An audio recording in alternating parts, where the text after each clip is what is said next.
So hey guys, welcome back to our new video. ఇదైతే హనుమాన్ జయంతి రోజు vlog అనమాట. So Hanuman Jayanti రోజు అయితే మనమైతే తిరుమల జపాలికి అయితే వెళ్తున్నాము.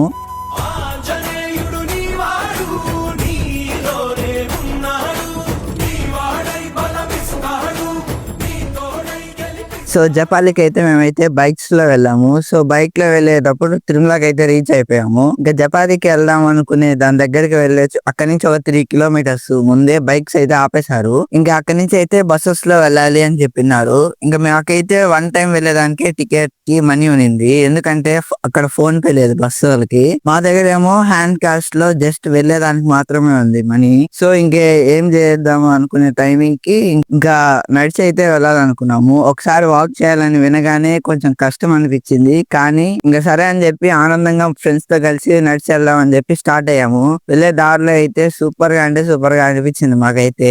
మొత్తం లొకేషన్ సీనరీ అయితే మా ఫ్రెండ్స్ అయితే క్యాంప్ తెచ్చాము. సో మా ఫ్రెండ్స్ అయితే ఆగనే ఆగట్లేదు. ఎక్కడ చూసినా వెంటనే ఫోటో ది అని ఫుల్ ఎంజాయ్మెంట్ అయితే బయలుదేరాము. ఇంకా ఫైనల్లీ అయితే జపాలికి అయితే రీచ్ అయిపోయి దర్శనం అయితే సూపర్ గా జరిగింది మాకైతే. ఇక్కడ ఈ గుడికి జపాలి అనే పేరు ఎందుకు వచ్చిందంటే ఒకప్పుడు ఆంజనేయ స్వామి ఇక్కడ జ్ఞానం చేసేవారంట. సో జపాలి అనేది జాప అంటే జ్ఞానం అని, లీ అంటే స్థానం అని అర్థము. సో రెండు కలిపి జపాలి అని చెప్పి పేరు ఇక్కడ వచ్చింది. సో మాకు ఇక్కడికి రావడం ఒక మెమరీ అయిపోయింది. మేము నవ్వడము, ఎంజాయ్ చేయడము అన్ని బైక్ లో వెళ్ళినట్టు సింపుల్ గా అయిపోతుంది అనుకున్నాము. కానీ అక్కడికి వెళ్ళేసరికి మేము నడచడము, ఎంజాయ్ చేయడము ఇది మొత్తం ఒక మెమరీ మార్క్ అయితే అయిపోతుంది మాకు. ఇంకా మీరు కూడా తిరుమలకి వచ్చినప్పుడు ఖచ్చితంగా అయితే ఈ జపాలి అనే ప్లేస్ ని ఖచ్చితంగా విజిట్ చేయండి.